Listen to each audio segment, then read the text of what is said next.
Fáilteach chuig chlár eile Gach Treo lamsa Anthony Cummins ag tucht cuamh ó ceartláir Kuala Lumpur. Áit ina bhfuil mid inis in our chuigú seachtain, deire our chuigú seachtain san ord lockdown. Agus gach rud dúnta na scolanna na allscolanna gach éon rud seachas na ospidéal agus na clinicí agus mar sin de agus tá roinnt allmharige oscailte is féidir dá le siapadóireacht agus an héad agus do guríon patagéir agus mar sin de.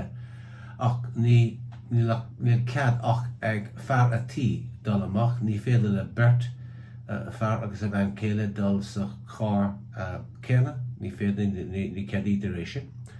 Ach tá méid dul a raig go maith, tá méid go léir ag obair sa bhaile agus ag fálam rudaí nua. Tá mise ag sean gitár letrach tar éis a lán blianta gan simmer be a thuairt agus tá ma bhean ag freistal ranganna idirlínta. So tá méid ag dul a raig go maith. Tá na daltaí sásta tá siad ag fáilt a bhd níos mó muoine ná mar is gná mesan.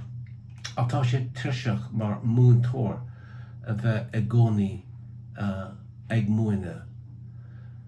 Briscéile, inniu, beag fíor meascán a gcuing, beag roinnt ón Volgár ó Nicola Parov, roinnt Bluebeat agus ska ón Jamaica ó na Seascadí, agus duine nó bhanna nach raibh an éon ólas ar bith a áilt fuaí.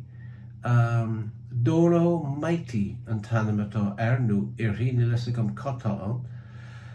Beag cíle a gcuing le Féach an céad pís a rap gaelach a chola mé a riamh, agus beag písí Col Garamach ó na Allman Brothers, pís R&B ó Joe Tex, agus roiid a tháinig amach a 95 san tír an Cameroon, single a bhí cuat amach ag an bhain seo Anna Marie Nizi.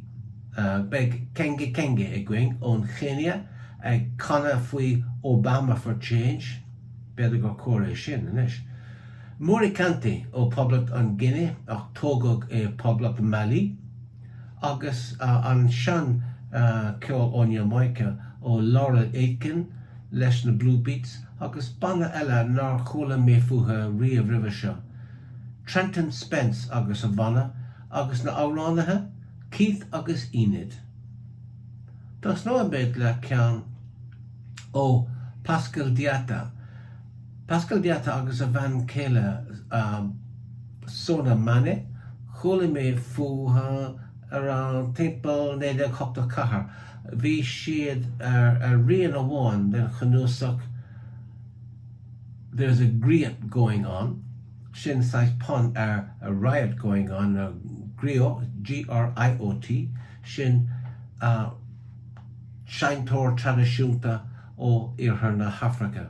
Agus ón disca sin a bhí cuat amach ag Rogue Records ag an am, de bhí an rian seo uatha Simnade. Seo é.